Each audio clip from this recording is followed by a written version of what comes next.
चलिए, good afternoon सभी को। स्वागत है सभी का एक ऐसे प्लेटफॉर्म पर जहां पे आप लोगों को ऑनलाइन ऑफलाइन दोनों क्लासेस देखने को मिल जाती है। तो बिल्कुल जो भी अभ्यर्थी अगर सी टेट, सीजी टेट और शिक्षक भर्ती जैसे परीक्षाओं की अगर तैयारी कर रहे हैं तो बिल्कुल हमारे साध्य पीएससी एकेडमी के इस यूट्यूब प्लेटफॉर्म पर आकर आप बिल्कुल जुड़ जाइएगा। ठीक है, तो चलिए फिर इसी के साथ सभी को वेरी वेरी गुड आफ्टरनून। और सभी एक बार चेक करके भी बताएंगे कि मेरी वॉइस क्लियर आ रही है कि नहीं। ठीक है, चलिए मंजू जी, वर्षा जी, रश्मिता जी, सुनीति जी, रुक्मणी जी, सभी को, वीरेंद्र जी, गायत्री जी, सभी को वेरी वेरी गुड आफ्टरनून। सभी एक बार चेक करके भी बता देंगे कि मेरी वॉइस क्लियर आ रही है कि नहीं। ठीक है, फिर बिल्कुल आज का क्लास स्टार्ट करेंगे। और अभी कुछ दिनों तक आपका ऐसा एमसीक्यू चलने वाला है, उसके बाद आपके थ्योरी क्लास भी स्टार्ट हो जाएंगे। तो बिल्कुल आप लोग अभी घबराइएगा नहीं कि मैम थ्योरी क्लास हुए बिना कैसे आप एमसीक्यू ले रहे हो। और मैं बिल्कुल आप लोगों को टॉपिक वाइज एमसीक्यू करवाने वाली हूँ, जिसमें अगर आप थ्योरी भी नहीं पढ़ते हो तब भी आपसे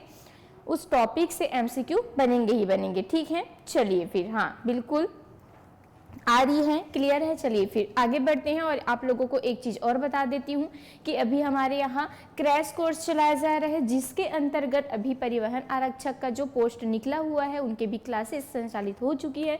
तो बिल्कुल आप लोग अगर सिलेक्शन चाहते हैं तो बिल्कुल हमारे साथ जुड़कर आप बेहतरीन तरीके से तैयारी कर सकते हैं, जिसमें आप लोगों को mock test, PDF notes, live और recorded classes, course validity 6 month के साथ आप लोगों को देखने को मिल जाएगा। फ्री जो टेस्ट सीरीज है वो भी देखने को मिल जाएगा। तो बिल्कुल बेहतरीन तरीके से जो विषय विशेषज्ञ हैं उनके द्वारा आप लोगों को तैयारी कराया जाएगा। तो बिल्कुल आप लोग जुड़कर हमारे साथ क्या कर सकते हैं, तैयारी कर सकते हैं। और रजिस्ट्रेशन अभी ओपन हो चुका है। ठीक है, तो चलिए फिर हम इसी के साथ आज का पहला क्वेश्चन देखते हैं। और बहुत खतरनाक क्वेश्चन आया है, पहला ही क्वेश्चन आपका।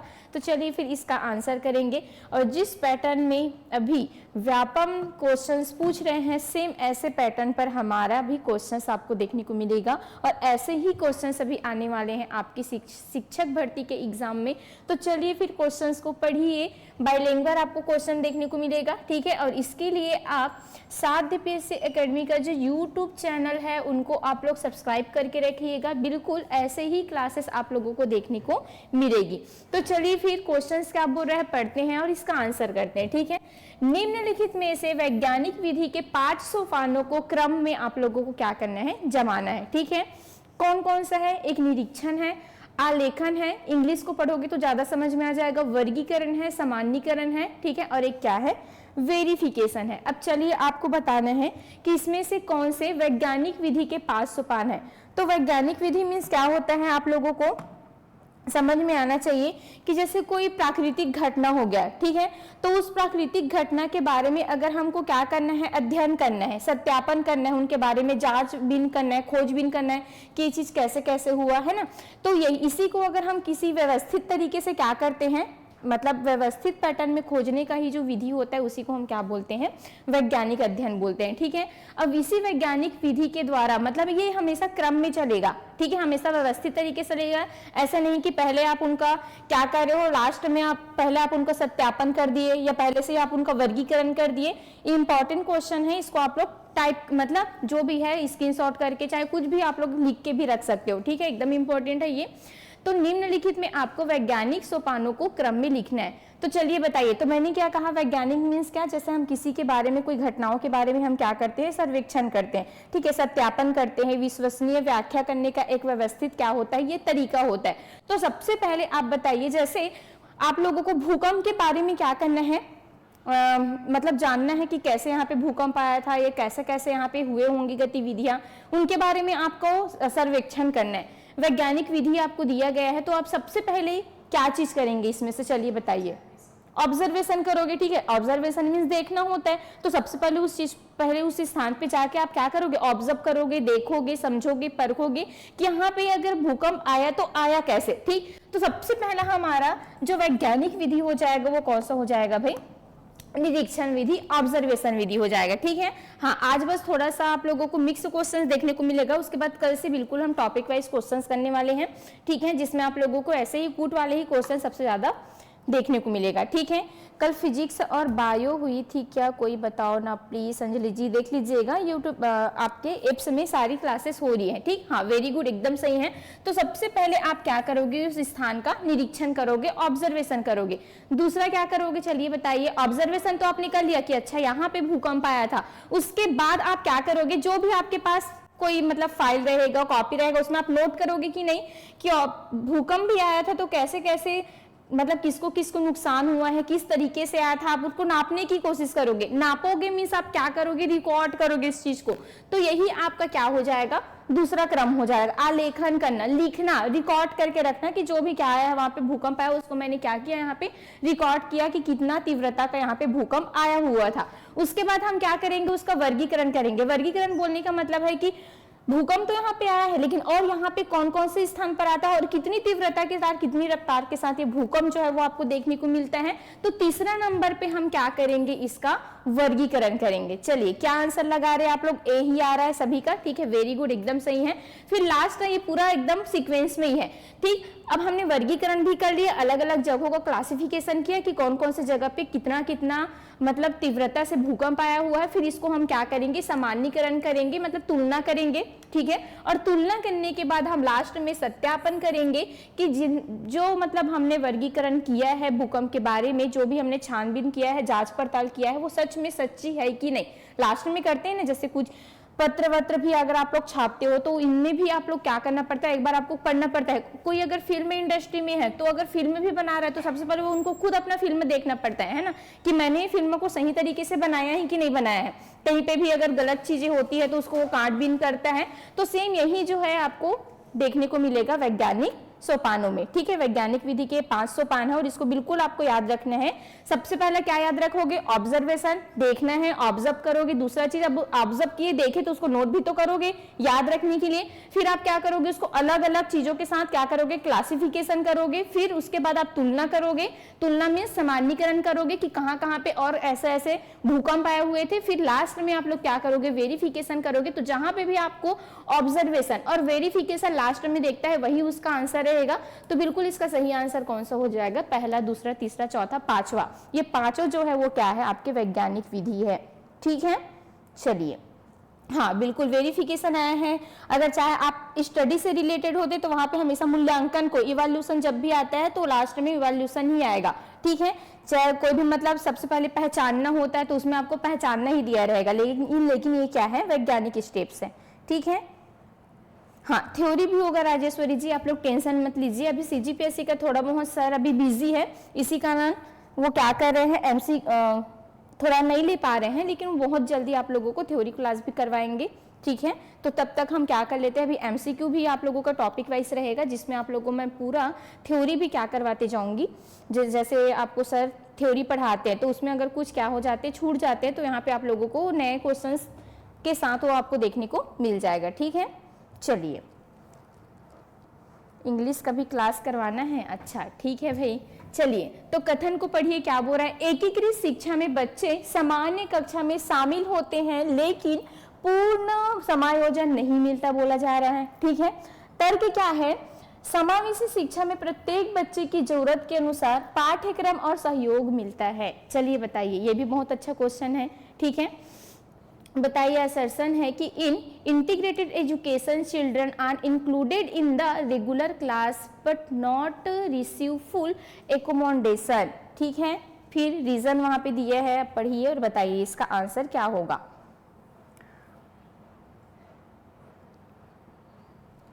हाँ हाँ ठीक है भाई, ऑनलाइन वालों के ऊपर भी प्रॉपर ध्यान दिया जा रहा है। ठीक है,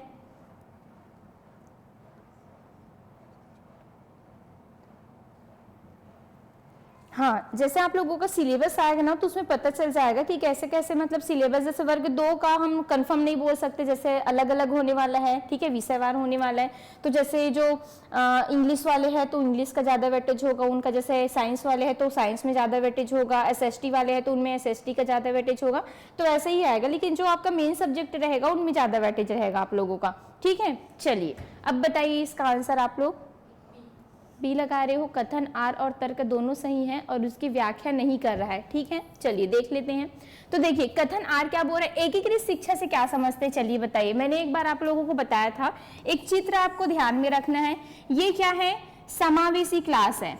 ये क्या है, एक समावेशी क्लास है। ठीक है, समावेशी क्लास के अंदर अगर मैं जो नॉर्मल बच्चे हैं उनको एक क्लास में बिठा दूं और एक कोने में किनको बिठा दूं, जो मतलब विशेष बच्चे को, विशिष्ट चाइल्ड को भी हम सिखाते हैं ना, तो विशिष्ट चाइल्ड को मैं एक क्लास में क्या कर दूं, उनको बिठा दूं, तो ये कौन सी शिक्षा होगी, एकीकृत शिक्षा होगी। ठीक है, क्लास तो एक ही रहेगा लेकिन हम एक कोने में जो विशेष बालक है उनको बिठाएंगे और जो नॉर्मल चाइल्ड है उनको हम पूरे क्लास में बिठाएंगे कहीं भी, तो ये आपका क्या होता है, एकीकृत शिक्षा होती है।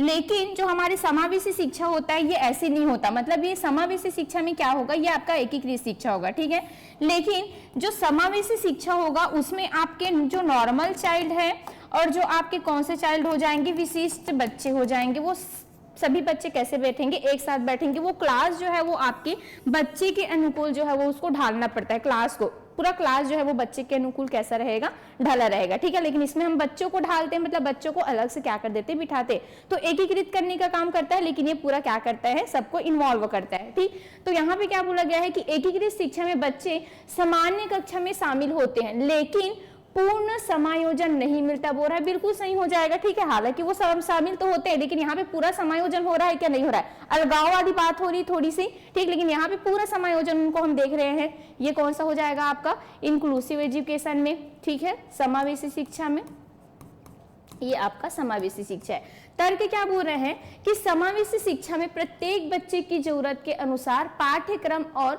सहयोग मिलता है, तो ये तर्क भी आपका क्या हो जाएगा, सही हो जाएगा। लेकिन यहाँ पे एकीकृत शिक्षा की बात की जा रही है और यहाँ पे समावेशी शिक्षा की बात की जा रही है, तो दोनों तो सही है लेकिन एक दूसरे का व्याख्या नहीं कर रहा है। ठीक है, व्याख्या वाले क्वेश्चंस को भी आप लोगों ने बनाना सीखना है कि कैसे मतलब व्याख्या करता है और कैसे व्याख्या नहीं करता। अगर दोनों एक दूसरे को क्या कर रहे हैं, रिलेट कर रहा है, तो बिल्कुल उनकी व्याख्या कर रहा है। ठीक है, थ्योरी के हिसाब से, हाँ बिल्कुल मैं थ्योरी के हिसाब से ही लाऊंगी, टॉपिक वाइज रहेगा आप लोगों का टिकेश्वर जी। ठीक है, चलिए, तो आया समझ में, तो ऐसे ही आप लोगों को पहले समझना है, क्योंकि आप लोग ने देखा होगा कि कुछ कुछ क्वेश्चन ऐसा था जिनका हमको वर्डिंग ही समझ नहीं आ रहा था, है ना, मतलब क्या क्वेश्चन था, मैं खुद नहीं समझ पाई थी कुछ क्वेश्चन को, तो आप लोग हो। ठीक, तो ऐसा भी रहता है, तो बिल्कुल आप लोगों को वहां क्या करना है, अच्छे से समझना है। जैसे मैथ्स का एक क्वेश्चन आया था, कौन सा वाला था, वो दक्षता वाला था शायद कुछ। ठीक है, दक्षता के आधार पर उनको क्या करना था, बढ़ते क्रम या घटते क्रम में जमाना था करके, तो मुझे समझ ही नहीं आया कि कम से ज्यादा जाना था, मतलब दक्षता के बारे में कैसे पूछा जा रहा है, ये ना वो क्वेश्चन को ही मैं गलत करके आ गई थी, मतलब वो समझ ही नहीं आया मुझे। ठीक है, तो वर्डिंग को भी आप लोगों को समझना है कि वो पूछ क्या रहे हैं। अब देखो ये भी नया क्वेश्चन आप लोगों को देखने को मिलेगा। ठीक, तो इसको भी मैंने क्या कहा कि जितने भी शिक्षा से संबंधित क्या है योजना है उनको अच्छे से करके जाइएगा। देखो आपको सीजीटेट में आपको पूछा गया था कि नहीं पूछा गया था। ठीक, जैसे विकलांगता वाला पूछा गया था, उसको क्रम में जमाओ, इनके जो भी क्या हुआ था, योजना लागू हुआ था, उनके क्रम में आप लोगों को क्या करना था, जमाना था। तो चलिए इसका क्रम है एक, इसको आप लोगों को क्या करना है, जमाना है। बताइए मिड डे मील किसी को याद है कब आया था, कब आया था mid day meal? Operation blackboard याद होगा, ठीक है, जिसमें हम बच्चों को जितना ज्यादा हो सके उतना ज्यादा सुविधा देने की हम बात करते थे। ये लगभग जब नई शिक्षा नीति आई थी, ठीक है, NEP याद रखना है आप लोगों को, 1886 मतलब 1986 में क्या आया था, NEP आया था कि नहीं। ठीक, इन्हीं के अंतर्गत जो हमने क्या लाया थे, कहाँ है, ऑपरेशन ब्लैक बोर्ड लाए थे। ऐसे क्वेश्चंस को ना जिनके बारे में थोड़ा सा पता होता है वहां से आप लोग बनाने की कोशिश करिएगा। ठीक है, NEP 2020 बोलती हूँ 1986 आया था, जिसमें हमने क्या लाया था, ऑपरेशन ब्लैक बोर्ड, और ये 1987 में क्या हुआ था, लगभग लागू हुआ था। तो सबसे पहले आपको देखना है कि सबसे पुराना इसमें से योजना कौन सा हो जाएगा, ऑपरेशन ब्लैक बोर्ड 1987। ठीक है, क्रम में जमाना है, कौन से क्रम में, मतलब जो उनकी क्या हुई है योजना जो लागू हुआ है उनसे लेकर के जो सबसे पहले लागू हुआ है उनको पहले, उसके बाद जो बाद में लागू हुआ है उनको बाद में। ठीक है, हाँ चलिए आंसर आ रहा है, वेरी गुड, एकदम सही है। तो सबसे पहले ऑपरेशन ब्लैक बोर्ड आया था, बिल्कुल। तो देखते हैं ऑपरेशन ब्लैक बोर्ड सबसे पहले वाला कौन सा है, तो बिल्कुल यहाँ पे दो ऑप्शन ऐसे ही हमारा क्या हो जाएगा, कट जाएगा, इजी हो गया। अब हमारे पास 50-50 क्या है, चांस है। अब हम देखते हैं उसके बाद मिड डे मील, किसी को याद है कि क्या आ सकता है मिड डे मील योजना, बताइए कौन सा होगा, नहीं पता? तो देखिए, एक आया था जिला प्राथमिक शिक्षा कार्यक्रम करके, ठीक है, ये आया था आपका 1995 में। जो प्राथमिक स्तर के बच्चे हैं उनको कम से कम 5वीं तक की शिक्षा देने पे यहाँ पे क्या की गई थी, बात की गई थी। कम से कम प्राथमिक स्तर तक 5वीं से लेकर के 8वीं तक तो बच्चे जो है वो पढ़ ले ऐसे करके, ठीक। तो ये कब आया था, 1995 में आया था। उसके बाद जस्ट आपका आया था कौन सा, मिड डे मील योजना आया था, ठीक है। कौन सा आया था, 15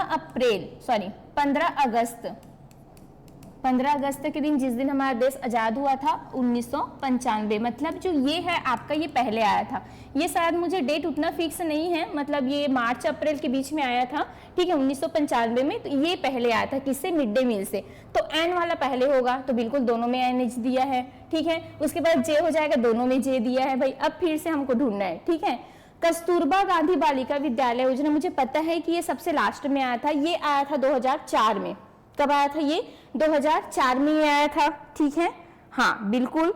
तो इसको आप लोगों को याद रखना है। जो कस्तूरबा गांधी विद्यालय योजना है, ये आया था 2004 में, सबसे लास्ट में। उसके बाद आपको देखने को मिलेगा था शिक्षा गारंटी योजना, जो कब आया था आपका, शिक्षा गारंटी योजना जो है वो 2001 में, ठीक है। अब चलिए इसको जमा लीजिए आप लोग, कौन सा आंसर सही आ रहा है फिर उसको देखिएगा, ठीक। तो ये कुछ क्रम है शिक्षा से संबंधित, शिक्षा की योजना से संबंधित, तो उसको आप लोगों को क्या करना है, जमा के लिखना है। समझ पा रहे हो, हाँ बिल्कुल। जिला प्राथमिक शिक्षा कार्यक्रम 1995, बिल्कुल सही है, वेरी गुड। तो ऐसे आप लोगों को याद रखना है। तो सबसे पहले हमको याद रखना है, ऑपरेशन ब्लैक बोर्ड सबसे पुराना था 1987। 1987 के बाद आप लोगों को 95 में 2 डेट देखना था, कौन कौन सा, एक जिला प्राथमिक शिक्षा कार्यक्रम, इसका एकदम एग्जिट जो डेट है मुझे नहीं पता है, लेकिन 1995 और 15 अगस्त से पहले ही आया था, शायद मार्च अप्रैल में है, ठीक, लेकिन मैं अभी नहीं बता पा रही हूँ, गलत हो जाएगा वो। तो जिला प्राथमिक शिक्षा कार्यक्रम 1995 हो जाएगा। उसके बाद 15 अगस्त 1995 मिड डे मील योजना, जो बच्चों को हम मिड डे देते हैं, ठीक, भोजन, वो वाला 15 अगस्त 1995 में आया था, ठीक। उसके बाद जस्ट आया था आपका 2001 में शिक्षा गारंटी योजना, फिर कस्तूरबा गांधी बालिका विद्यालय योजना, ये आया था 2004 में, ठीक है। तो इसको आप लोगों को ऐसे ही क्रम में अच्छे से याद रखना है। तो कौन सा सही हो जाएगा, ए सही होगा क्या, तो बिल्कुल इसका सही आंसर कौन सा हो जाएगा, ए हो जाएगा, ठीक है। बिल्कुल याद रखना है। ऑपरेशन ब्लैक बोर्ड 87 याद रखना है। उसके बाद जस्ट उसके बाद जिला प्राथमिक शिक्षा कार्यक्रम, मिड डे योजना याद रखना 1995। उसके बाद शिक्षा गारंटी योजना 2001। उसके बाद कौन सा हो जाएगा, कस्तूरबा गांधी विद्यालय योजना 2004, आईएमपी है कस्तूरबा गांधी विद्यालय बालिका योजना, ठीक। उसके बाद केंद्रीय विद्यालय, केवीएस, एनवीएस, ये सबको भी हम देखेंगे, ठीक है, उसके भी बारे में पढ़ेंगे, वो कब कब आया था, और ऐसे उसको क्रम में क्या करेंगे, हम जमाने की कोशिश करेंगे। चलिए नेक्स्ट क्वेश्चन है, निम्नलिखित में से कौन सी अधिगम अशक्तता वाले छात्र की विशिष्ट विशेषता है, ठीक है। पढ़ने में शब्दों या पंक्तियों को छोड़ देना, वर्तनी में गलती करता है, ठीक से नहीं पढ़ता, एक ही गति क्रिया को बार बार करता है, ठीक है। जैसे आप लोगों का ये सब टॉपिक अगर थ्योरी में भी छूट जाता है ना, तो मैं बिल्कुल आप लोगों को करवा दूंगी इसको, ठीक है, क्योंकि आप लोगों ने देखा है ना कि लेवल थोड़ा चेंज हो गया और ऐसे टाइप के ही क्वेश्चंस पूछे जा रहे हैं, तो बिल्कुल इसको भी हमको छोड़ना नहीं है। पूछे ना पूछे वो बात की बात है, लेकिन अपने तरफ से हमको पूरा इसको तैयारी में रहना है, ठीक है। चलिए बताइए क्या होगा। अधिगम अशक्तता वाले बच्चे, तो समझ में नहीं आ रहा है, जैसे अधिगम अशक्तता है तो इसको आप लोग इंग्लिश को पढ़िए, which of the following are typical characteristic of student with learning disabilities. अब तो पहचान लोगे लर्निंग डिसेबिलिटीज। चलिए बताइए इसमें से कौन कौन सा है। हाँ चलिए वेरी गुड, एकदम सही हो जाएगा। आप लोग बताइए, लर्निंग डिसेबिलिटीज मीन्स कौन सा, डिसलेक्सिया, ठीक है। लर्निंग डिसेबिलिटीज आप लोगों को याद रखना है, डिसलेक्सिया, ठीक है। डिसलेक्सिया पठन संबंधी विकार है, जहां पे भी पठन संबंधी दे, डिसलेक्सिया दे, ठीक है, चाहे लर्निंग डिसेबिलिटीज दे, ये सब क्या होगा, पठन संबंधी होगा। तो पठन संबंधी के अंतर्गत किनको किनको हम रखेंगे, पहला तो पढ़ने में शब्दों या पंक्तियों को छोड़ देता है, तो ये भी कहीं ना कहीं पठन आया है कि नहीं आया है, ठीक, तो बिल्कुल ये भी डिसलेक्सिया से क्या है, ग्रसित बच्चा है।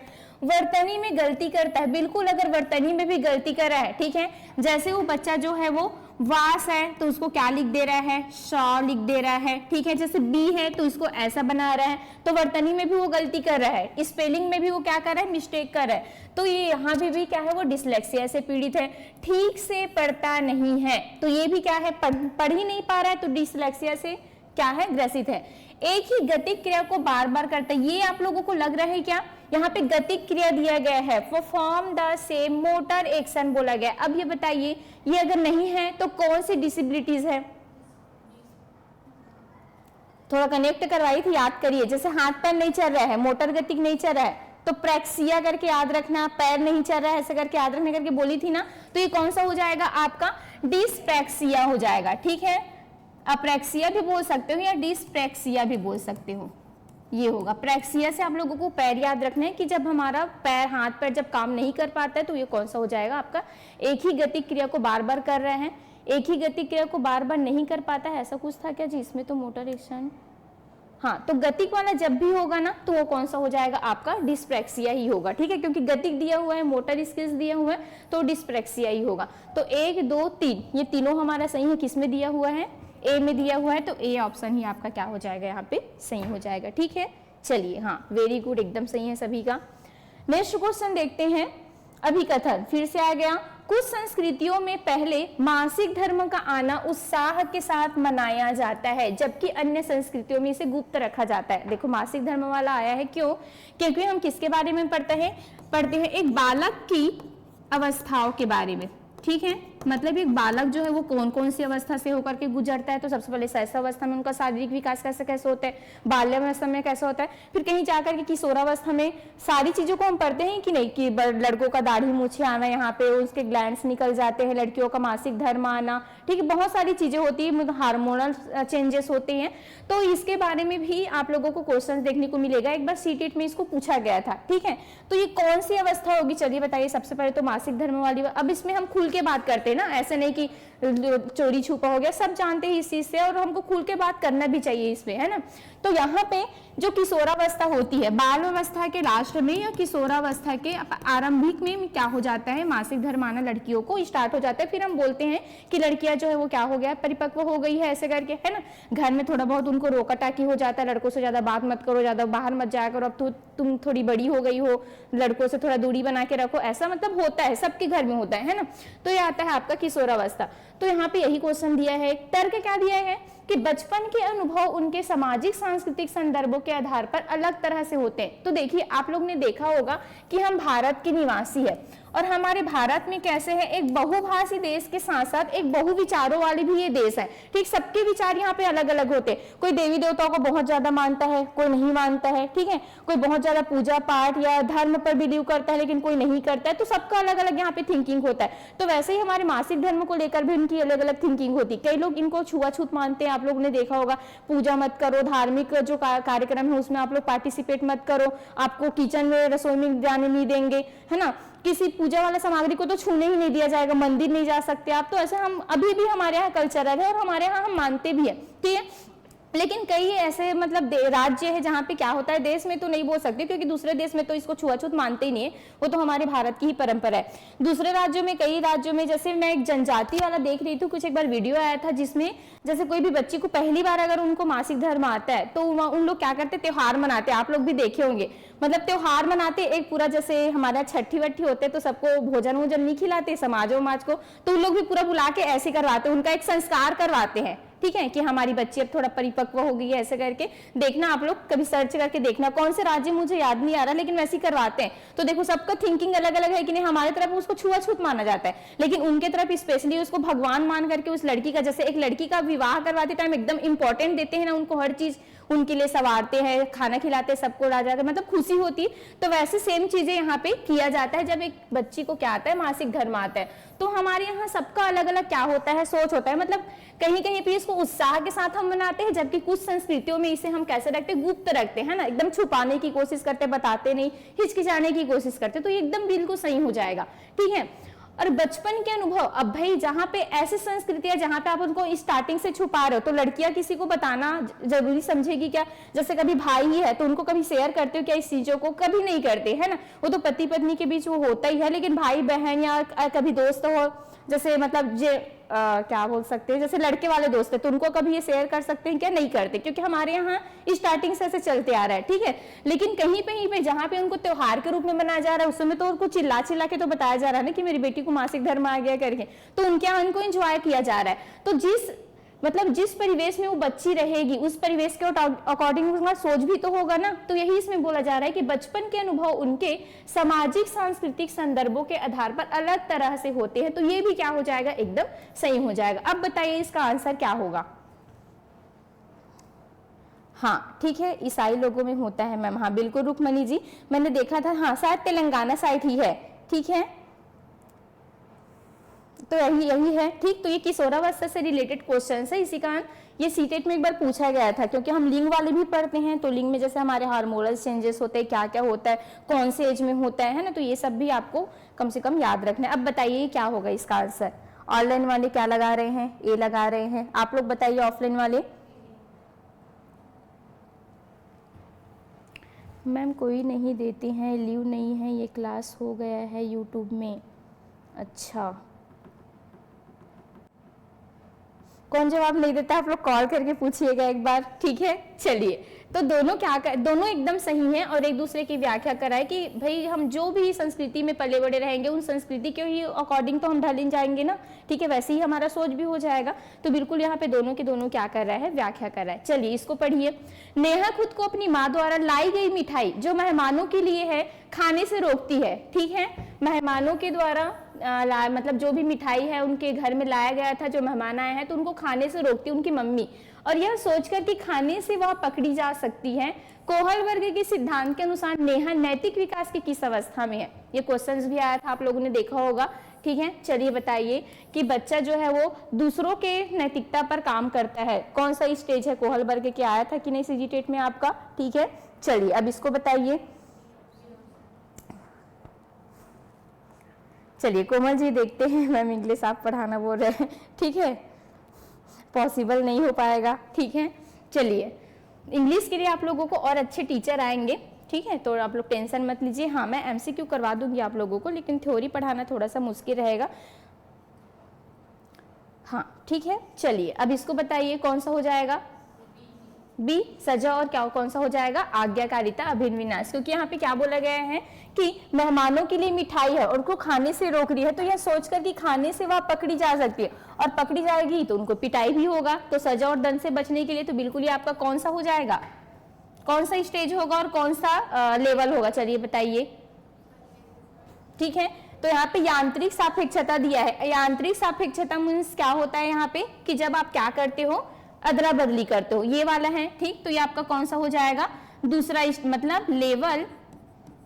फर्स्ट का कौन सा हो जाएगा आपका, सेकेंड स्टेज हो जाएगा। ठीक है, उसके बाद सजा और आज्ञाकारिता कौन सा हो जाएगा, लेवल फर्स्ट का कौन सा हो जाएगा, फर्स्ट ही स्टेज हो जाएगा।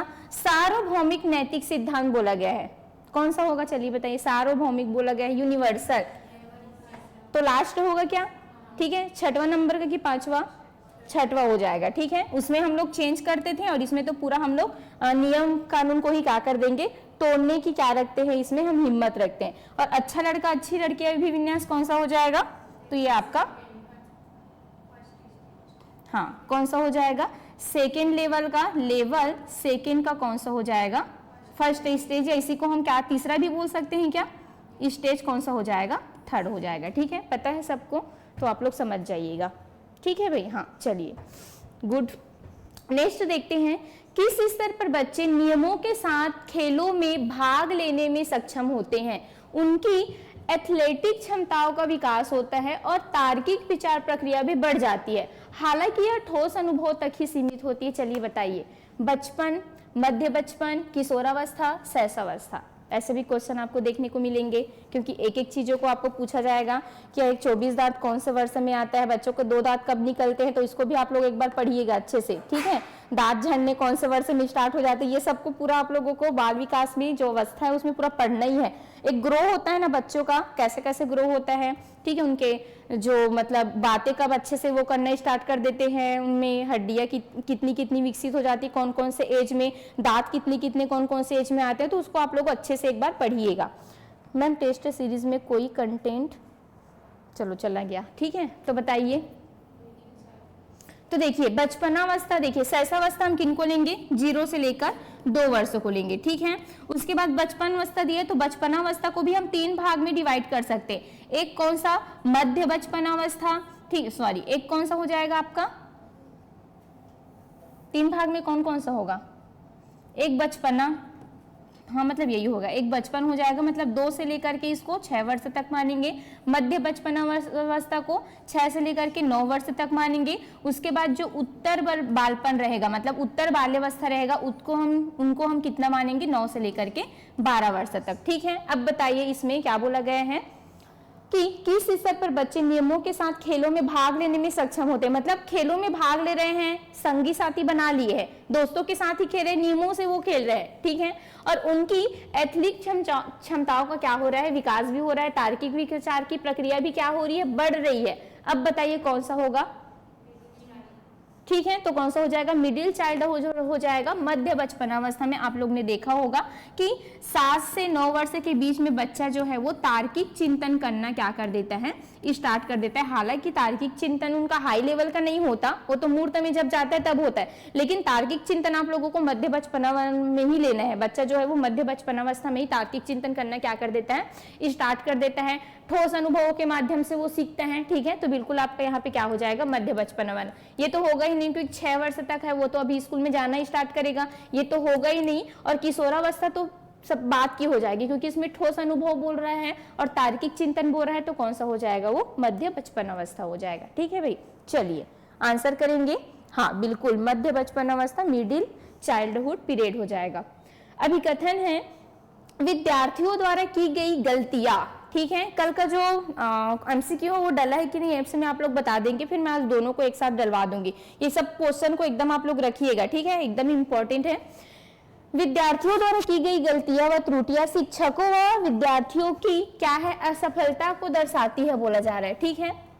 रीजन है बच्चों में खुद से सोचने की क्षमता नहीं होती तथा उनको उनके सीखने को सुनिश्चित करने के लिए उन्हें लगातार निर्देश देने पड़ते हैं।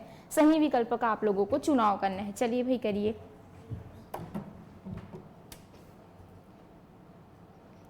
अच्छा वीरेंद्र जी बोल रहे हैं दोनों रॉन्ग है, आप लोग डी ही होगा, ठीक है, क्योंकि यहाँ पे देखिए अभिकथन में क्या बोला गया है कि विद्यार्थियों द्वारा की गई गलतियां व त्रुटियां शिक्षकों व विद्यार्थियों की असफलता को दर्शाता है।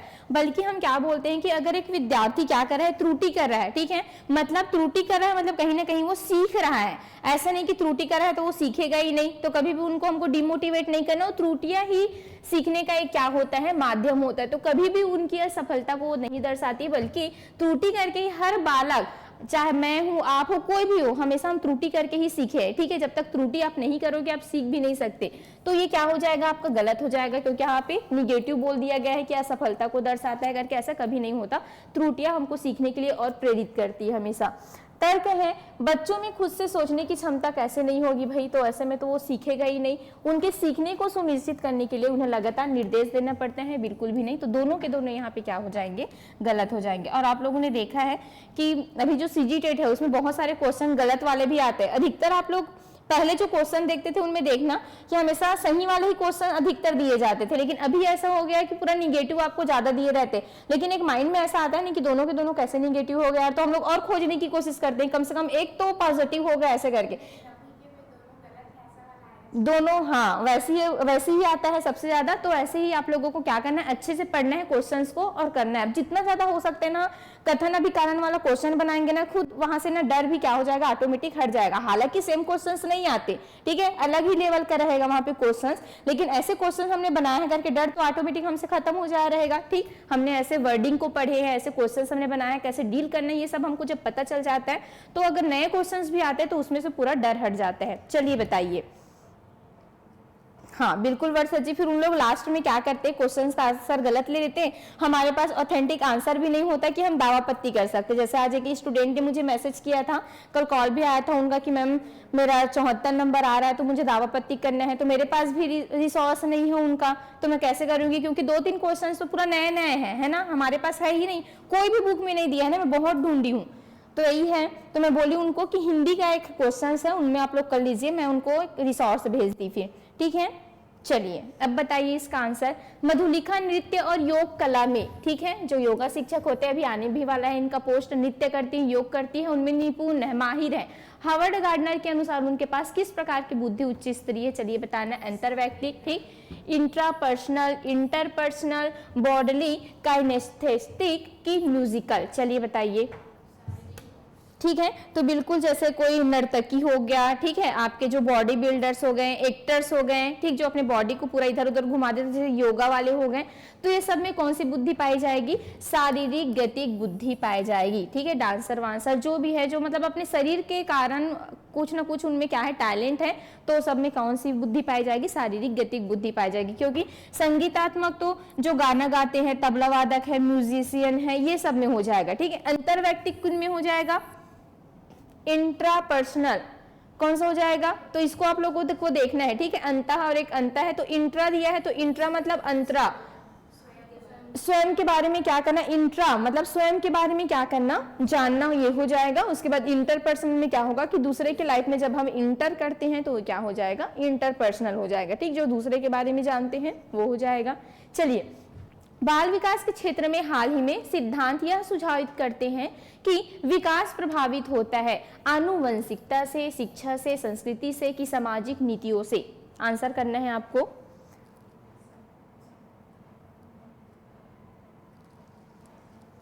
हाँ ठीक है, आप लोग बता दीजिएगा कौन कौन सा है, लेकिन मेरे पास ऑथेंटिक आंसर नहीं है ना जी। 2-3 क्वेश्चन भेजी थी, वो लड़की है कि लड़का है मुझे नहीं पता, लेकिन 2-3 क्वेश्चन भेजी थी और मैं बताई कि उसमें से 2 क्वेश्चन तो सही ही था। ठीक है, क्योंकि नया था और उनको लग रहा था गलत है करके, और अभी एक का और आया था।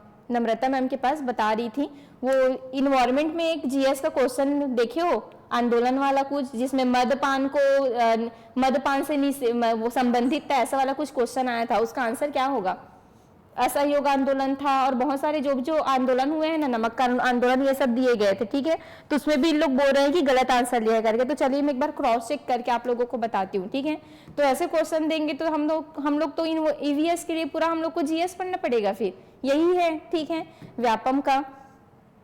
अच्छा, आज लास्ट है। चलिए वीरेंद्र जी, मैं अभी जस्ट क्लास के बाद में जा करके देखती हूँ। ठीक है, उसका आंसर मैं खोजने की कोशिश करूंगी। हाँ चलिए, अच्छा आप ही थे, ठीक, रश्मि जी, ठीक। चलिए बताइए, तो बिल्कुल आनुवंशिकता भी प्रभावित करती है, शिक्षा भी प्रभावित करता है, संस्कृति भी, और हमारी सामाजिक नीतियां भी। तो उपरोक्त सभी जो है वो यहाँ पे क्या हो जाएंगे? सही हो जाएंगे। चलिए, कथन आपके परिभाषा आ गए। विकास के परिणाम स्वरूप नवीन विशेषताएं और नवीन योग्यता प्रकट होती है, यह कथन किसने दिया? चलिए बताइए।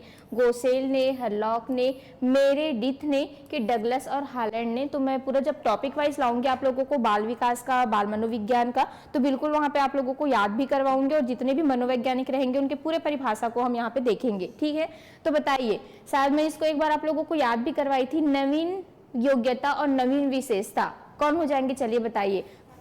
जान पहचान वाले कौन है? हरलॉक है, और सबसे ज्यादा यही देते हैं, तो बिल्कुल कौन हो जाएंगे यहाँ पे?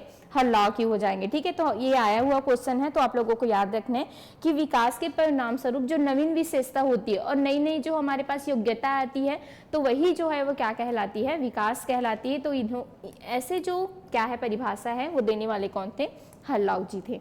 चलिए फिर से कथन कारण क्वेश्चन आ गए। एक समावेशी कक्षा विभेदित, ठीक है, मतलब डिफरेंशिएट शिक्षण प्रदान नहीं करता बोल रहे हैं। ठीक है, कारण क्या है? नहीं करती, है ना, यहाँ को इसको हाईलाइट करने हैं। कारण बोल रहे हैं समावेशन समान अवसरों पर जोर देता है, जिसमें सभी छात्रों के लिए समान शिक्षण उद्देश्य, शिक्षण रणनीतियां और मूल्यांकन पद्धतियां लागू की जाती है। अब सही विकल्प यहाँ पे आप लोगों को चुनना है। चलिए बताइए। हाँ बिल्कुल, कैसे टॉपिक वाइज करेंगे त्रिवेणी जी? ठीक है, अच्छा 3 बजे लास्ट हो जाएगा ना। चलिए अब भी जा करके मैं देखना, आप लोग जो भी क्वेश्चंस आप नम्रता मैम के पास भेज दीजिएगा, फिर मैं आंसर ढूंढने की कोशिश करूंगी। एक इन्वायरमेंट का क्वेश्चन आया है तो उसको मैं बताती हूँ आप लोगों को। ठीक है जी, चलिए बताइए। ठीक, तो समावेशी शिक्षा हम क्या बोलते हैं? जहां पे हम एक ही क्लास के नीचे, एक ही छत के नीचे जो कौन से बालक होते हैं? सामान्य बालक होते हैं। ठीक है, और जो विशिष्ट बालक होते हैं उनको हम एक ही क्लासरूम के अंदर, एक ही छत के अंदर हम शिक्षा देने की क्या करते हैं? बात करते हैं। अब वहां पे अलग अलग क्या है, बच्चे हैं भाई, एक सामान्य बालक है जिनको मतलब ऐसे नॉर्मल चाइल्ड है जिनको सारी चीजें दिखाई देती है, सुनाई देती है, हर चीज है। लेकिन एक ऐसे बालक है जो चल नहीं पा रहा है, कोई बालक देख नहीं पा रहा है, सुन नहीं पा रहा है, तो हमको इनके अकॉर्डिंग पे तो शिक्षा देनी है। तो यहाँ पे हम क्या करते हैं, उस क्लास को उन विद्यार्थियों के अनुरूप ही ढालेंगे। ठीक, तो यहाँ पे क्या बोल रहा है कि एक समावेशी शिक्षा विभेदित क्या शिक्षा प्रदान नहीं करती, बोल रहा है विभेदित शिक्षा प्रदान नहीं करती, क्या नहीं करती? हाँ, तो एक साथ शिक्षा देते हैं। तो यहाँ पे विभेदित शिक्षा बोलने का मतलब है कि बच्चों को हम अलग अलग शिक्षा दे रहे हैं। जैसे अलग अलग शिक्षा देने का मतलब है कि जैसे यहाँ पे विभेदित शिक्षा बोलने का मतलब है कि हमने क्या किया, जो सामान्य बालक है, विशिष्ट बालक है, उनको एक साथ कक्षा में लाया। तो विशिष्ट बालकों को जो उनको जरूरत पड़ती है तो उनके अकॉर्डिंग हम शिक्षा देते हैं अभी। जैसे मैं अभी बोलूँ कि एक बालक जिनको दिखाई नहीं दे रहा है, तो सभी बालकों के साथ आप उनको बिठाकर ही वैसे पढ़ाओगे क्या? क्या आप ब्रेल लिपि के माध्यम से पढ़ाओगे? ब्रेल लिपि आप यूज करोगे? जिनको सुनाई नहीं दे रहा है तो दृश्य वाला जो भी मतलब साइन लैंग्वेज है उनका आप यूज करोगे कि नहीं करोगे? तो यहाँ पे जो भी बालक जिनको उनकी सुविधा मतलब अलग अलग सुविधा देकर हम उनको पढ़ाएंगे कि नहीं समावेशी शिक्षा में भी। तो यहाँ पे क्या बोल रहा जा रहा है कि एक समावेशी कक्षा विभेदित शिक्षण प्रदान नहीं करती, बिल्कुल भी गलत हो जाएगा। वो विभेदित, यहाँ पे विभेदित बोलने का मतलब है कि बच्चों को वहां पे विभेद नहीं कर रहा है, बल्कि उनको अलग अलग क्या कर रहा है, क्वालिटीज प्रदान कर रहा है, अलग अलग शिक्षण सामग्री प्रदान कर रहा है पढ़ाने के लिए। ठीक है, जो जैसा बच्चा है उनके अकॉर्डिंग उनको क्या दिया जा रहा है, वहां पे शिक्षा दे रहा है। विभेदित नहीं होगा मतलब वहां पे सभी बच्चों को एक साथ दे रहा है, जिनको दिखाई दे रहा है, सुनाई दे रहा है, उनको भी आप विशिष्ट बालकों के साथ क्या दे रहे हो, शिक्षा दे रहे हो। तो भाई जिनको सुनाई दिखाई नहीं दे रहा है उन लोग कैसे करेंगे फिर? तो हमको उनके अकॉर्डिंग क्या देते हैं, शिक्षण सामग्री का यूज करते हैं। तो यहाँ पे ये गलत हो जाएगा। ठीक है, कारण क्या बोल रहे हैं, समावेशन समान अवसरों पर जोर देता है बोला जा रहा है। ठीक है, समान अवसरों पर जोर देता है जिसमें सभी छात्रों के लिए समान शिक्षण उद्देश्य, शिक्षण रणनीतियां और मूल्यांकन पद्धतियां लागू की जाती है। अब बताइए सही है कि नहीं? ठीक से पढ़िए इसको, तब समझ में आएगा आप लोगों को। डी होगा बोल रहे हैं, ए और आर दोनों असत्य है। चलिए बताइए कौन सा हो सकता है? ऑनलाइन वाले डी बता रहे, आप लोग क्या बता रहे हो? हाँ, विभेदित हम नहीं, हालांकि बच्चों को हम विभेदित नहीं करते, लेकिन उनको शिक्षा देने के लिए हम अलग अलग चीजों का यूज करते हैं। जो भी शिक्षण सामग्री का हमको यूज करना चाहिए उन बच्चों को पढ़ाने के लिए, उनका हम यूज करते हैं ना जी। और यहाँ पे नहीं करता बोला गया है, इसी कारण हम उसको क्या लेंगे, गलत लेंगे। अब बताइए, डी ही होगा ना? समझ पाए? क्वेश्चंस को 2-3 बार नहीं समझ में आता ना, ऐसे क्वेश्चन को छोड़ दिया करो, लास्ट में बनाया करो, फिर लास्ट में ना ऑटोमेटिक माइंड चलने लग जाता है, फिर आंसर खुद आ जाता है। ठीक है, पढ़िए इसको 2 बार। समावेशन समान अवसरों पर जोर देता है, ये तो सही है कि समान अवसर पर उन जोर देगा, क्योंकि हम सामान्य और विशिष्ट दोनों बालकों को यहाँ पे शिक्षा देते हैं जिसमें सभी छात्रों के लिए समान शिक्षण उद्देश्य है। तो देखो यहाँ पे हम समान शिक्षण उद्देश्य नहीं देते हैं, अलग अलग शिक्षण उद्देश्य देते हैं, क्योंकि यहाँ पे अलग अलग बच्चे हैं ना भाई। ठीक है, मतलब समान शिक्षण रणनीतियां और मूल्यांकन पद्धतियां लागू की जाती है। तो वहां पे हम बच्चों को पढ़ाने के लिए समान शिक्षण विधियां यूज करेंगे ही नहीं, क्योंकि वहां पे अलग अलग बच्चे हैं। हालांकि आपको सुनने में निगेटिव लगेगा, बच्चों को हालांकि हम समान मानेंगे, लेकिन शिक्षण विधियां प्रॉपर तरीके से हम अलग अलग ही यूज करेंगे। क्योंकि आप खुद समावेशी शिक्षा के बारे में सोच के देखो ना जी, वहां पे अलग अलग बच्चे हैं, दिखाई नहीं दे रहे, सुनाई नहीं दे रहे, तो उनके लिए अलग टाइप से शिक्षण विधियां यूज करोगे कि नहीं करोगे? तो यहाँ पे भी ये क्या हो जाएगा, गलत हो जाएगा कि समान रूप से हम उनके लिए शिक्षण विधि का यूज नहीं करते हैं, बल्कि अलग अलग विधियों का यूज करते। तो यहाँ पे आपकी डी ऑप्शन ही क्या हो जाएंगे, सही हो जाएंगे। ठीक है, तो ऐसे ही क्वेश्चन आपको अभी देखने को मिलेगा सत्य वाला, तो इसको भी आप लोगों को सोच समझ के आंसर लगाना है। हाँ बिल्कुल मंजू जी, दोनों गलत हैं। ठीक, नहीं माधुरी जी, दोनों ही गलत है। ठीक है, हाँ दोनों सही नहीं होगा जी, कैसे दोनों सही हो जाएगा? ये दोनों ही गलत होगा आपका।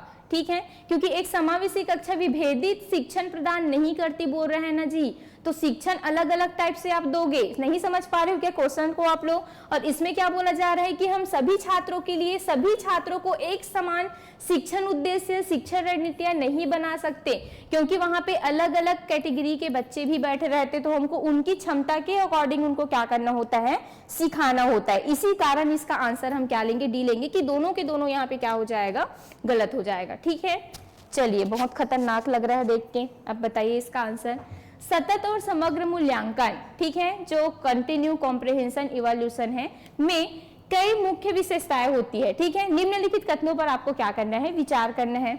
सबसे पहला स्टेटमेंट पढ़ते हैं, क्या दिया है इसमें, मूल्यांकन के मापदंडों की सावधानी पूर्वक योजना और विभिन्न मूल्यांकन उपकरणों का उपयोग किया जाता है। अच्छा ये बताइए, सभी को CCE के बारे में पता है नहीं क्या होता है? ठीक, कंटिन्यूस कॉम्प्रिहेंशन इवैल्यूएशन, जिसमें हम बच्चे को हमेशा सतत मूल्यांकन करेंगे। ठीक है, क्लास के अंदर क्लास के बाहर जहां पे भी सतत, और हमेशा उनके शैक्षिक और सहशैक्षिक दोनों पक्षों, मतलब कंटिन्यूस और कॉम्प्रिहेंशन में शैक्षिक सहशैक्षिक दोनों पक्षों को देखते हुए क्या करेंगे, उनका मूल्यांकन करेंगे। ठीक, अब इसको आप लोगों को फुल फॉर्म देखना है, पढ़ना है इसके बारे में, इसमें क्या होता है, और इसका अगर आप लोग आंसर करोगे, करने की कोशिश करोगे तो बिल्कुल आपसे बन जाएगा। अब बताइए, इसमें मूल्यांकन के मापदंडों की सावधानी पूर्वक योजना और विभिन्न मूल्यांकन उपकरणों का क्या किया जाता है, उनको शामिल किया जाता है। तो बिल्कुल सही है। देखो हम लोग मतलब जो मूल्यांकन उपकरण रहते हैं उनको भी हम इसमें शामिल करेंगे ना जी, क्योंकि वो सतत मूल्यांकन है, और सतत मूल्यांकन आपके बिना मूल्यांकन उपकरण के बिना हो ही नहीं सकता। ठीक है, सावधानी पूर्वक योजना होती है, तो ये एकदम सही हो जाएगा आपका। दूसरा स्टेटमेंट देखते हैं, इसके लिए शिक्षक द्वारा व्यवस्थित, बिल्कुल ठीक है, और सतत अभिलेख रखना भी आवश्यक होता है, कि रिकॉर्ड भी कहीं ना कहीं हम रखते हैं। जैसे मैं किसके बारे में बात करूं, पोर्टफोलियो के बारे में। ठीक है, तो वो भी कहीं ना कहीं एक CCE के अंदर आता है, कि बच्चों को हम पूरा उसमें रिकॉर्ड रखते हैं, बच्चे ने साल भर में क्या सीखा है, कौन कौन सी एक्टिविटीज की है, उनके बारे में भी हम उनमें रखते हैं। तो ये भी कहीं ना कहीं सही होगा कि हमेशा हम बच्चों को उसमें व्यवस्थित और सतत अभिलेख क्या करते हैं, प्रोवाइड करवाते हैं, रखते हैं। तो ये भी सही हो जाएगा। ठीक है, यह बच्चों के आवधिक मीन्स नहीं समझ पा रहे हो तो यहाँ पे देखिए, ये इम्फिसाइज करता है पीरियोडिक टेस्टिंग, मतलब जो पीरियड वाले जो कालक्रम बोलते हो ना आप लोग, कालखंड जैसे बोलते हैं। ठीक है, उसको रैंकिंग करता है, बोल रहा है, मतलब ये यहाँ पे ये बोला जा रहा है कि हम बच्चों को उनके जो रैंकिंग के अनुसार जमाते हैं, कि होशियार बच्चों को अलग कर देते हैं, फिर उनके जो मीडियम साइज के बच्चे हैं, फिर जो एकदम वीक बच्चे हैं, तो इसको हम रैंकिंग देते हैं, ऐसा बोला जाए। तो ऐसे रैंकिंग देते हैं क्या? इसमें नहीं देते, बल्कि हम इसमें हमेशा सुधार करने की कोशिश करेंगे, कभी भी इसमें हम बच्चों को तुलना नहीं करते, रैंकिंग नहीं देते। तो ये जो है आपका तीसरा गलत हो जाएगा। तो तीसरा वालों को आप लोगों को ऐसे ही काट देना है, जिसमें 3 दिखाई दे रहा है, तो बिल्कुल हमारा आंसर यहाँ पे मिल गया। और देख लेते हैं भाई, पता चला 4 और 5 भी गलत है। यह शिक्षण अधिगम प्रक्रिया के साथ एकीकृत होता है। ठीक है, क्या बोला जा रहा है? It is integrated with the teaching learning process. बिल्कुल, ये शिक्षण अधिगम प्रक्रिया के साथ कैसा होता है? एकीकृत भी होता है, कि हम बच्चों को जो भी क्या, जैसे हम अगर समावेशी शिक्षा में बच्चों को क्या करा, एकीकृत भी करते हैं ना, कहीं ना कहीं। तो ये भी क्या है, यहाँ पे सही है। और यह शिक्षकों को उनके शिक्षण व्यवहार पर विचार करने और उन्हें सुधारने के लिए, देखो तो ये भी सही हो जाएगा, कि बच्चे ने क्या सीखा है, क्या नहीं सीखा है, और बच्चों को मैं कैसे सिखा सकता हूँ। अगर मैं जो शिक्षण विधि का यूज कर रहा हूँ उनमें बच्चे अगर नहीं सीख रहे हैं, तो बिल्कुल मुझे अपनी शिक्षण विधि को क्या करना चाहिए, सुधार करना चाहिए। तो ये शिक्षक सोचेंगे कि नहीं सोचेंगे? बिल्कुल सोचेंगे। जैसे अभी एग्जाम हुआ CGTET का, तो जैसे हम लोग ने अभी ऐसे वन लाइनर अधिकतर क्वेश्चन देखते थे, तो अभी हमने देखा कि अरे क्वेश्चन अब ऐसे लेवल का आ रहा है, तो बिल्कुल हम अपने शिक्षण विधियों को अब कैसे कर दिए, सुधार कर दिए, कि अब हमको भी ऐसे ही लेवल का क्या करना है, या इसे उच्च लेवल का हमको क्या करना है, पढ़ाई करना है। तो कहीं ना कहीं सुधार होती है इसमें। तो ये भी इसका क्या है, पार्ट है। तो बिल्कुल आपका 1, 2, 4 और 5 क्या हो जाएगा, सही हो जाएगा। ठीक है भाई, चलिए नेक्स्ट देखते हैं। चलिए, ये दिया है एक CRT और एक दिया है आपका NRT। ठीक है, मापदंड संदर्भित परीक्षण। ठीक है, CRT interprets learner performance with reference to clearly defined. अच्छा, ये वाला है क्या? इन द कॉन्टेक्स्ट ऑफ, हाँ, क्राइटेरिया रिफरेंस्ड टेस्ट है ये। ठीक है, क्या है? क्राइटेरिया रिफरेंस टेस्ट मीन्स क्या होता है? मापदंड संदर्भित परीक्षण जिसको बोला जाता है। इसमें क्या होता है कि जैसे आप क्या है, बच्चे का जो पूर्व ज्ञान है, ठीक है, उनके अकॉर्डिंग आप उनको क्या करते हो, मूल्यांकन करते हो, कि बच्चे का जो पूर्व ज्ञान है उस पर, और बच्चे ने अभी जो मैंने सिखाया वो कितना सीखा, उनके आधार पर। कभी भी आप उनको रैंकिंग नहीं देते हो। ठीक है, जो कौन सा होता है आपका मापदंड संदर्भित क्या होता है, CTR होता है, मतलब CRT होता है उनमें। और मानक संदर्भित परीक्षण में आप क्या करते हो, इनमें आप छात्रों का क्या करते हो, तुलना करते हो कि कौन सी छात्रा जो है वो मापदंड है। तभी तो हम मानक जो क्या होता है आपका संदर्भित परीक्षण होता है, इसको निगेटिव क्यों मानते हैं? क्योंकि ये हमेशा बच्चों का क्या करता है, रैंकिंग डिसाइड करता है, कि कौन सा एकदम उच्च लेवल का होशियार बच्चे है, कौन सा मीडियम साइज का है, कौन सा एकदम निम्न लेवल का है। तो इनको रैंकिंग देते हैं। ठीक है, जो मानक संदर्भित आपके परीक्षण होते हैं वो, तो इसी के संदर्भ में ये दिया गया है क्वेश्चन। तो चलिए बताइए, CRT छात्रों के प्रदर्शन की व्याख्या स्पष्ट रूप से परिभाषित शिक्षण परिणामों के संदर्भ में करता है, बोला जा रहा है। एनआरटी शिक्षा किसी छात्र की स्थिति अन्य छात्रों की तुलना में निर्धारित करने पर केंद्रित होता है बोला जा रहा है। सीआरटी मुख्य रूप से छात्रों के चयन, पदोन्नति और क्रमबद्धता के लिए उपयोग किया जाता है बोला जा रहा है। ठीक है कि एनआरटी के परिणाम सहपाठी समूह के प्रदर्शन से प्रभावित नहीं होते बोला जा रहा है। अब इसमें से कौन सा कथन सही है, इसके आप लोगों को आंसर करनी है। तो मैंने अभी बताया आप लोगों को कि यहाँ पे जो मापदंड संदर्भित परीक्षण है वो बच्चों को जो हम सिखा रहे हैं और उनके पूर्वगान कितने हैं उनके आधार पर हम उनका टेस्ट करते हैं। लेकिन जो आपका मानक संदर्भित परीक्षण है जो आपका क्या है, एनआरटी है, ठीक है, जिसको हम क्या बोलते हैं, बिल्कुल इनको याद रखना है, नॉर्म रिफरेंस टेस्ट हो जाएगा, जिसमें हम बच्चों को क्या देते हैं, रैंकिंग देते हैं। तभी तो मानक को हमेशा हम क्या मानते हैं, निगेटिव मानते हैं कि नहीं, इसी कारण इनको निगेटिव मानते हैं क्योंकि बच्चों को हम हमेशा रैंकिंग देते हैं, तुलना करते हैं। अब बताइए इसका आंसर क्या होगा। ठीक है, क्योंकि आपको यहीं पे दिख रहे हैं सीआरटी मींस छात्रों के प्रदर्शन की व्याख्या स्पष्ट रूप से परिभाषित शिक्षण परिणामों के संदर्भ में करता है। मींस यही है कि जो भी बच्चे ने सीखा है और जो भी वो सीख पा रहा है उनके पूर्व ज्ञान क्या क्या है उनके आधार पर ये करता है, तो बिल्कुल सही होगा सीआरटी। एनआरटी क्या होगा, किसी छात्र की स्थिति अन्य छात्रों की तुलना में निर्धारित करने पर क्या होता है, ये केंद्रित होता है, तो ये भी एकदम सही होगा। सीआरटी मुख्य रूप से छात्रों के चयन, पदोन्नति और क्रमबद्धता के लिए उपयोग है, नहीं, बल्कि कौन सा हो जाएगा आपका, क्रमबद्धता के लिए एनआरटी है। ठीक है, ये नहीं होगा आपका, इसके मतलब जो इनके जगह पे कौन सा आ जाएगा, एनआरटी आ जाएगा। एनआरटी मुख्य रूप से छात्रों के चयन, पदोन्नति और क्रमबद्धता के लिए क्या होते हैं, आपका उपयोग होते हैं। ठीक है, एनआरटी के परिणाम सहपाठी समूह के प्रदर्शन से प्रभावित नहीं होते, तो ये भी आपका क्या हो जाएगा, गलत हो जाएगा, प्रभावित होता है, तभी तो हम इनको क्या मानते हैं, हमेशा निगेटिव मानते हैं। ठीक है, तो इसका सही आंसर क्या हो जाएगा, पहला और दूसरा यहाँ पे सही है। ठीक, समझ पाए क्वेश्चन को, नहीं समझ पाए देखिए, अरे भाई बस इतना याद रखें, मापदंड संदर्भित परीक्षण मींस क्या होगा, जिसमें हम जब बच्चों को क्या करते हैं, कुछ भी चीजें समझाते हैं, ठीक है, और बच्चे ने अब जैसे मैंने आपको भी समझाया और कितना आपने समझ गया, तो उनके अकॉर्डिंग मैं आपको क्या करूंगी, टेस्ट करूंगी। ठीक है, कि मैंने जो अभी क्लास में समझाया वो आपने कितना समझा, तो आपका क्या होता है, मापदंड संदर्भित परीक्षण होता है। ठीक है, लेकिन जो आपका मानक संदर्भित परीक्षण है वो कैसा होता है, तो इसमें मैं तुलना करूंगी कि आपने कितने क्वेश्चन का आंसर दिया, आपने कितने क्वेश्चन का आंसर दिया, आप कितना पढ़ रहे हो, वहां पे सबसे वीक बच्चा कौन सा है, सबसे हाई लेवल का जो पढ़ने वाला बच्चा वो कौन सा है, तो इसमें मैं आप लोगों का क्या करूंगी, तुलना करूंगी। ठीक है, तो यहाँ पे क्या बोला जा रहा है, सीआरटी छात्रों के प्रदर्शन की व्याख्या स्पष्ट रूप से परिभाषित शिक्षण परिणामों को संदर्भ में करता है। स्पष्ट रूप से परिभाषित शिक्षण परिणाम मतलब वही होगा कि जो बच्चे ने अभी जो प्रदर्शन किया है, जो व्याख्या कर रहा है, जो पढ़ा है, उनके आधार पर ये इनका क्या करता है, टेस्ट करता है। लेकिन इसमें क्या बोला जा रहा है कि किसी छात्र की स्थिति अन्य छात्रों की तुलना में निर्धारित करने पर ये हमेशा क्या होगा, केंद्रित होगा। तो इसको मैंने बताया कि नहीं, हमेशा ये तुलना करेगा करके, तो इसी कारण ये दोनों सही होगा, फिर ये दोनों क्या हो जाएगा, आपका गलत हो जाएगा, क्योंकि इसमें तुलना करने वाली बात की गई है। तो सीआरटी कभी भी तुलना नहीं करती है। ठीक है, वो सिर्फ क्या करती है, आपने जो सीखा उसी को वो सिर्फ टेस्ट करेगी, लेकिन एनआरटी हमेशा तुलना करेगी। इसमें एनआरटी के परिणाम सहपाठी समूह के प्रदर्शन से प्रभावित नहीं होता बोल रहा है, तो बिल्कुल ये कहीं ना कहीं प्रभावित होता है। इसी कारण हमने किसको किया, चौथा कबू क्या किया, गलत किया है। ठीक है, हाँ चलिए, तो इसका सही आंसर क्या हो जाएगा, ए हो जाएगा। चलिए बताइए इसका आंसर, शिशु मतलब जो रिया है वो 10 महीने की एक बच्ची है। ठीक है, अपनी पसंदीदा क्या है, झुनझुनी है, सोफे के पीछे गिरा देती है और क्या करती है, भले ही वह उसे देख नहीं सकती फिर भी वह उसे सक्रिय रूप से क्या करती है, ढूंढने की कोशिश करती है।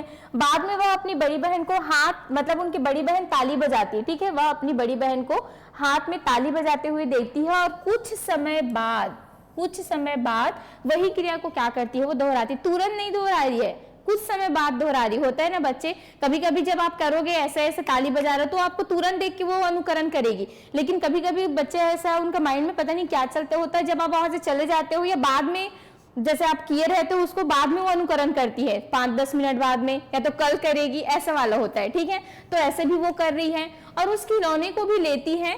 वे व्यवहार पियाजे के संज्ञानात्मक विकास के 3 मील के पत्थरों को दर्शाते हैं। वर्गीकरण और क्रमबद्धता मतलब यहाँ पे क्लासिफिकेशन और सीरिएशन हो रहा है। क्या वस्तु स्थायित्व और विलंबित अनुकरण बोला जा रहा है। विचार की प्रतिवृत्ति और काल्पनिक निकर्षण।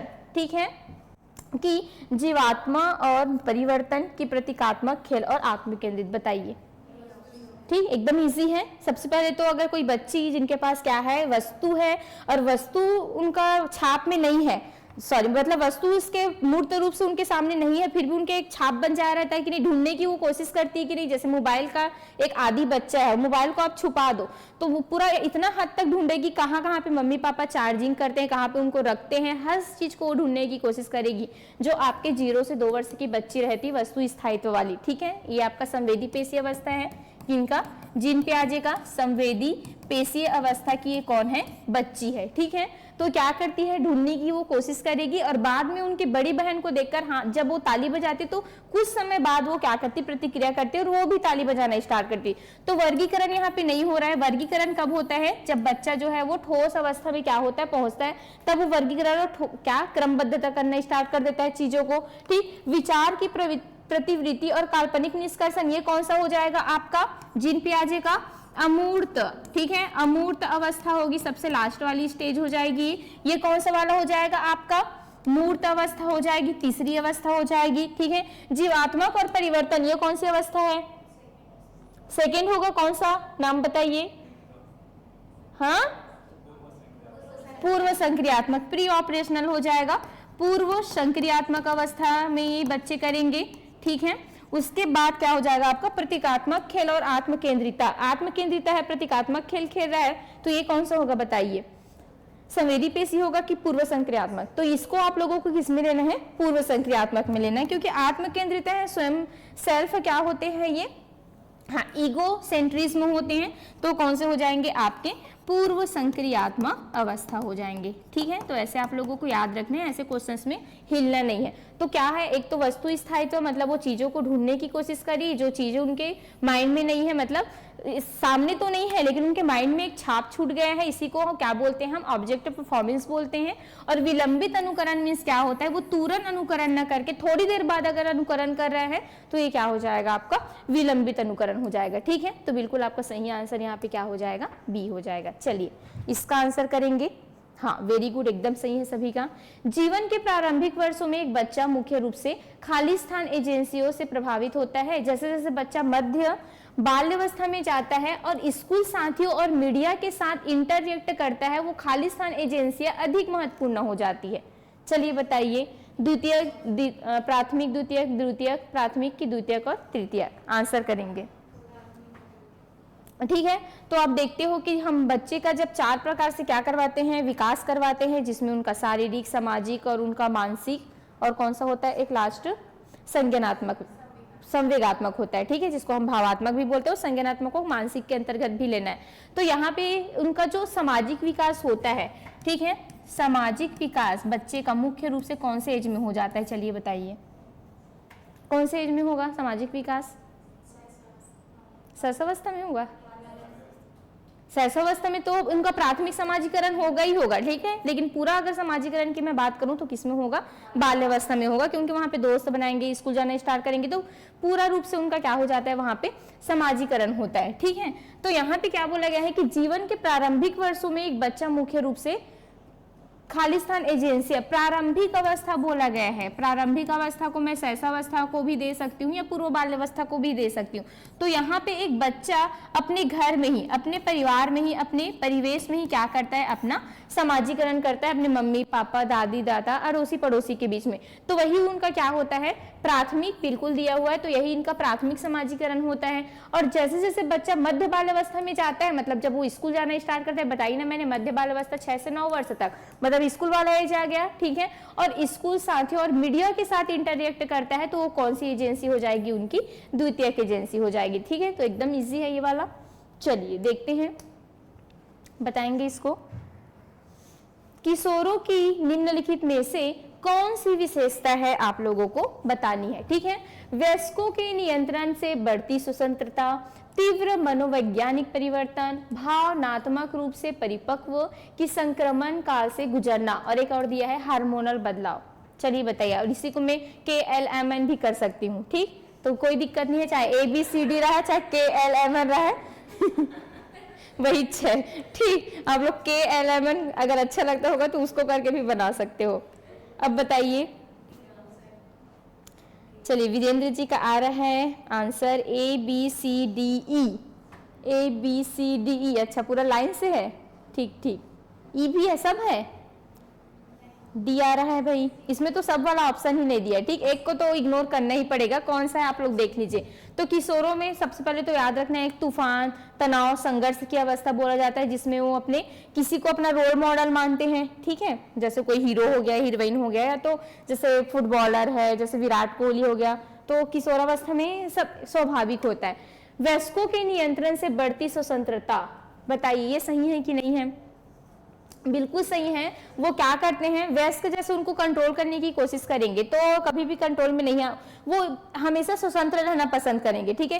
टीचर भी जैसे उनको डांट फटकारा, ये मत करो वो मत करो, तो उनकी बात मानते हैं क्या? नहीं, वो अपने में ही मग्न है, ठीक। तो वो नहीं चाहते कि कोई उन पर क्या करे, काबू करे, कोई उनको कंट्रोल करे, तो ये एकदम सही हो जाएगा। तीव्र मनोवैज्ञानिक परिवर्तन, बिल्कुल उनमें क्या होता है, यहाँ पे किशोरावस्था है तो उनका मानसिक जो क्या होता है विकास होता है, उनका लास्ट पड़ाव होता है ना, और यहाँ पे परिपक्वता हो जाती है किनमें, उनके मानसिक या संज्ञानात्मक विकास में।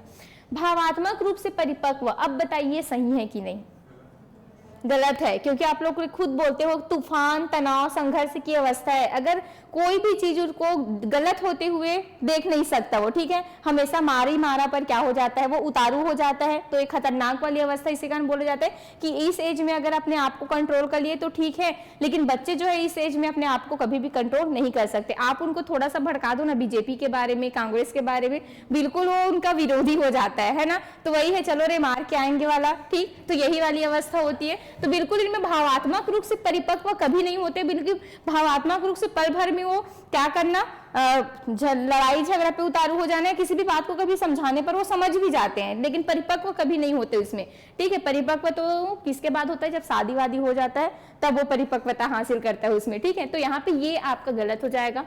किसके संबंध में? किशोरों के संबंध में। संक्रमण कांड से गुजरना बिल्कुल सही हो जाएगा। जब जैसे बाल्यावस्था है और किशोरावस्था, दोनों के बीच में जो उनके शारीरिक परिवर्तन हो रहा है उसमें बहुत सारे परिवर्तन होता है ना। जब वो छोटा बच्चा रहता है, उनको खुद नहीं पता होता कि मेरे साथ क्या हो चीज हो रहा है करके, तो वही उनका संक्रमण काल कहलाता है। और किशोरावस्था में ऐसा चीज देखने को मिलता है, पूरा हार्मोनल चेंजेस उसमें होता है, ये दिया हुआ है आपका, ठीक है। तो ये भी क्या हो जाएगा, सही हो जाएगा। तो सी को छोड़ करके आपका सभी आंसर जो है वो क्या है, सही है, ठीक है। इसमें डी नहीं दिया है तो बिल्कुल आपका क्या हो जाएगा, डी आंसर जो है वो सही है, ठीक है भाई।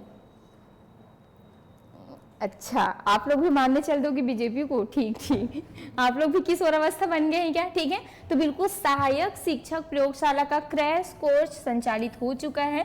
तो जो भी है ना, जैसे बहुत लोगों का भी वर्ग 3 जो 2 वाले हैं, बीएड वाले जो है उनको बहुत ज्यादा क्या है दिक्कतों का सामना करना पड़ेगा अभी, जो स्पेशली साइंस वाले हैं, क्योंकि सुनने में आ रहा है साइंस का पोस्ट अगर आएगा भी तो बहुत कम आएगा और नहीं के बराबर आएगा, ठीक है। तो बिल्कुल आप लोगों के लिए एक मौका है, आप लोग साइंस का तो कर ही रहे हो साथ ही साथ, ठीक है। कभी ना कभी तो आएगा ही आपका भी, तो लेट से ही सही, लेकिन आप लोग किसका तैयारी कर सकते हो, जो प्रयोगशाला परिचारक है इनका आप लोग तैयारी कर सकते हो। पोस्ट अच्छा खासा इसमें आप लोगों को देखने को मिलेगा, तो कम से कम इसी से रिलेटेड है, कोई अलग सिलेबस तो नहीं है, सिलेबस तो सेम रहेगा। तो बिल्कुल आप लोग इसका तैयारी कर सकते हो और इसका क्रैश कोर्स स्टार्ट हो चुका है, तो बिल्कुल हमारे साथ जुड़ करके आप बेहतरीन तरीके से तैयारी कर सकते हो। अगर कोई भी चीज की आपको क्या होती है, जरूरत होती है, तो बिल्कुल आप लोग जो दिए गए नंबर है उस पर आप लोग क्या कर सकते हैं, संपर्क कर सकते हैं, ठीक है। चलिए क्वेश्चंस खत्म हो गए, इतना ही है आज के लिए। फिर बिल्कुल कल हम टॉपिक वाइज क्वेश्चंस करने वाले हैं, ठीक है।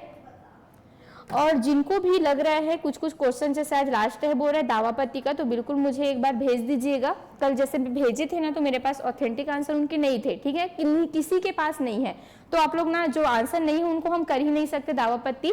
लेकिन ऐसे कुछ क्वेश्चन है, जैसे हिंदी का वो आया था ना अपादान वाला, तो उसमें आप लोग कर सकते हो, उसको मैं आप लोगों को भेज दी हूँ अपादान वाला, ठीक है।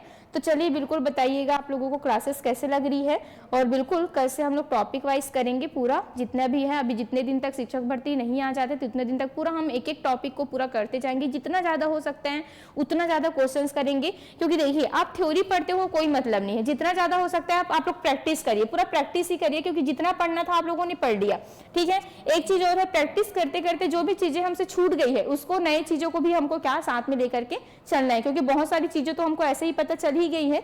जो भी नए चीजें हैं, जैसे अभी शिक्षक भर्ती में सीजी टेट में जो पूछे गए थे वैसे टाइप का हमको जो क्वेश्चंस अगर जो नहीं बना पाएंगे तो ऐसे क्वेश्चंस आप लोगों को देखने को मिलेगा, ठीक है। हाँ चलिए, हो गया रुक्मणी जी। थ्योरी साहू सर पढ़ाएंगे, बिल्कुल दीपिका जी, ठीक है। मुझे कैसे भेजे? अच्छा ठीक है, आप लोग जो भी ये नंबर है उसमें आप लोग भेज दीजिएगा, ठीक है। मैम के पास बात कर लीजिएगा, आप सभी के पास नंबर है मुझे पता है, या तो फिर मुझे बोलिएगा बात करवाने के लिए। लेकिन अनबन क्वेश्चन को मत भेजना भाई, मैं बता देती हूँ। सही रहता उसको भी आप लोग दावापत्ती करने के लिए भेज देते तो मैं गुस्सा हो जाती हूँ, ठीक है। अब मैं देखती हूँ अरे यार ये तो सही है, फिर भी लोग दावापत्ती करने के लिए भेज दिए। तो ऐसे क्वेश्चंस को भेजिए जो सच में लग रहा है कि ये गलत है करके, ठीक है। हाँ, और आपके पास अगर प्रूफ भी है और जो भी क्वेश्चन है अगर आप लोग भेजते हो, मेरे पास होगा प्रूफ, तो बिल्कुल मैं कर दूंगी, ठीक है। चलिए अभी आप लोग जल्दी जल्दी करिएगा, मैं 2 बजे तक फिर आप लोगों को भेज दूंगी, ठीक है भाई। चलिए फिर चलते हैं, मिलते हैं कल सभी टॉपिक वाइज। मनोविज्ञान से पहले क्वेश्चन करेंगे, ठीक, उसके बाद अदर से। चलिए फिर, थैंक यू सभी को। हाँ बिल्कुल टॉपिक वाइज करेंगे।